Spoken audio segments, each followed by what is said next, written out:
Let's smoke a brisket. So the internet has been buzzing with Aaron Franklin's secret to making the best beef brisket. And the secret is using beef Wagyu tallow when you wrap the brisket. This is the tallow most people are talking about, and I'll put a link down in the description if you want to try it. But basically the method is you're going to wrap your brisket in pink butcher paper, and you are going to use some of the tallow to coat the paper where the meat's going to sit. This is going to help flavor your brisket, help it retain moisture, and just create an overall better brisket in the end. And I wanted to put it to the test. Yeah, I know. I'm in the middle of a cut. I'm trying to get all in shape for a wedding, but damn it, a guy's gotta smoke his brisket. I just can't do this any longer. I need a break. I need to smoke. I need some meat sweats. So anyways, like, subscribe. You guys know what to do. Let's get down to this brisket. So we're starting off full packer brisket. Picked it up at Costco. This is USDA Prime. I love their beef. I gotta say, it's getting more expensive. The price of beef is going up. I remember back when I could get this for $2.99 a pound. I picked it up this week for $5.99 a pound. So brisket is getting expensive. But who am I kidding? I'm still going to buy it anyways. As far as trimming the brisket, I'm not a competition guy. I'm just a guy that enjoys some barbecue. I'm gonna keep it really simple here. 1/4 inch of fat along the back fat cap of the brisket, and on the other side I will trim away most of the fat away from the point portion of the brisket. Now I don't mind over trimming my brisket, and that's because I have a meat grinder, and I highly recommend this for anybody that loves buying big cuts of meat and doing the prep work themselves. Once our brisket is nice and trimmed, I'm not gonna use any binder on the outside, and I'm gonna go with a simple Texas style brisket, equal parts salt and pepper, and I even threw a little bit of garlic powder in there just to play around and see if I noticed it at the end. I'm gonna go ahead and evenly coat all sides of the brisket, and I'm gonna let it hang out on my counter while I go fire up my Traeger. Out here at the Traeger, I've got it rolling at 250 degrees. Hopper is full of cherry wood. I love what that does to a brisket. And then we're just gonna set it on, make sure it looks pretty, because however you set it, it's how it's going to cook. And then I'm gonna shut it, and I'm not gonna look at my brisket for a good 3 hours. So while the brisket's going, I'm gonna head inside and I'm going to prep up my beef tallow.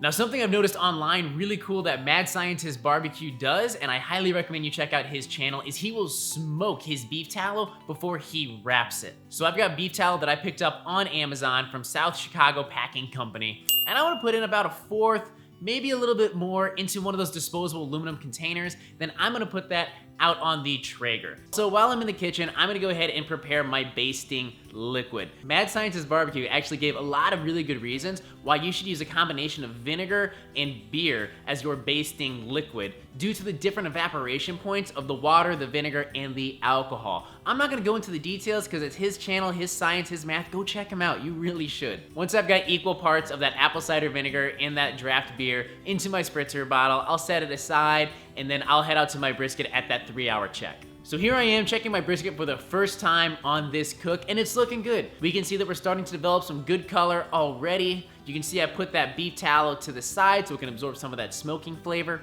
So what I'm gonna do here is I'm gonna start basting it. Keeping the outside of the brisket wet is going to help the formation of bark. So I'm gonna go ahead and spray the outside of this brisket, and I'll keep checking and doing that about every 45 minutes to an hour until I'm ready to wrap. Yeah, I know the whole, if you're looking, it ain't cooking, but I got nothing to do today. I'm smoking a brisket. That's the only thing I've got on my agenda, and I'm gonna rest it overnight, so I'm not in any hurry. If I had a little bit more cooking time, I'm cool with that if it means I get a better brisket in the end. Now this next brisket check is probably coming about the 5 or 6 hour mark.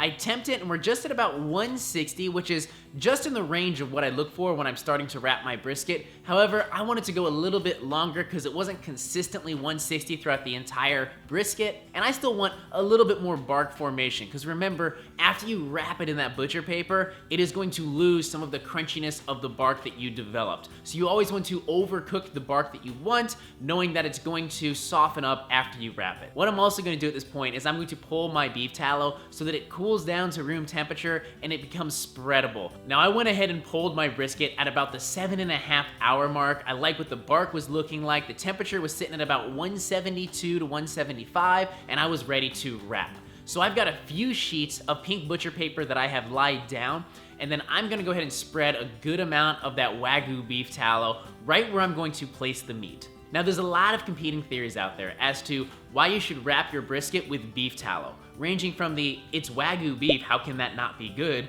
to the one I more closely identify with, Adding that layer of fat to the butcher paper creates a barrier between the moist brisket and the dry porous paper that is looking to absorb liquid.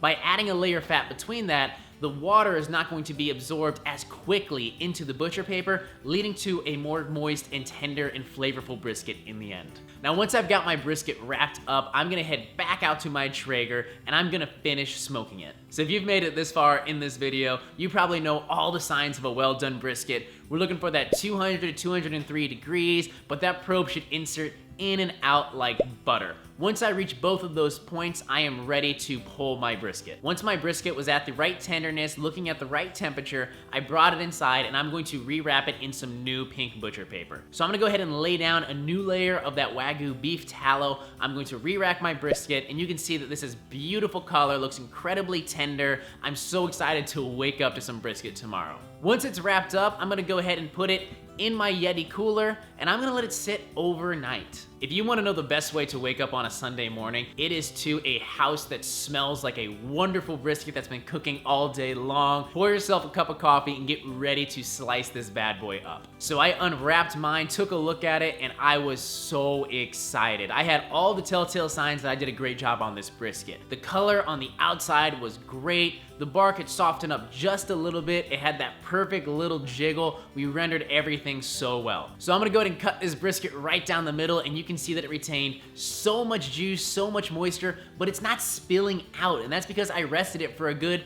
8, 10, 12 hours before I sliced it open. I'll go ahead and begin with slicing up the flat. Beautiful pencil thin slices. You can see we have a wonderful smoke ring on the outside. Now we've got the hang test. Perfectly dangling on my fingers, little tug, comes right apart, and the taste test, it's wonderful. After I'm done slicing up the flat, I will move into the point, making sure that I'm mindful of which way the grain is running and I'm cutting against it. And then finally, I like to take any pieces that overcooked, maybe odds and ends that just didn't cook as well as everything else, and I will shred that up, food save it, and that is going to be for taco night. So let's get to the question that everybody is wondering. Is the Wagyu beef tallow worth it? Yes. So I've tried this method a few times using avocado oil, and that layer of flat between the paper and the meat definitely created a more moist brisket. But using Wagyu beef tallow added a whole new dimension of flavor and texture to the brisket. It had a wonderful mouthfeel that tasted a lot like eating a high quality steak. And for 25 bucks, it's really not that much for a huge tub that you can use to cook vegetables or sear a steak with. So I highly recommend you give it a shot. And to answer the question, is this Aaron Franklin's secret? Maybe, I don't know. But I can tell you one thing, his brisket is still better than mine. Anyways, let me know in the comments what you guys think of this cook. What are things I could do to make a better brisket? And as always, let me know what you want to see next. If you enjoyed this episode of Coach Sean's Kitchen, make sure you give this video a like, subscribe, and give me a shout out on social media. I want to thank you for tuning in this episode of Coach Sean's Kitchen, and as always, you can make anything homemade and healthy.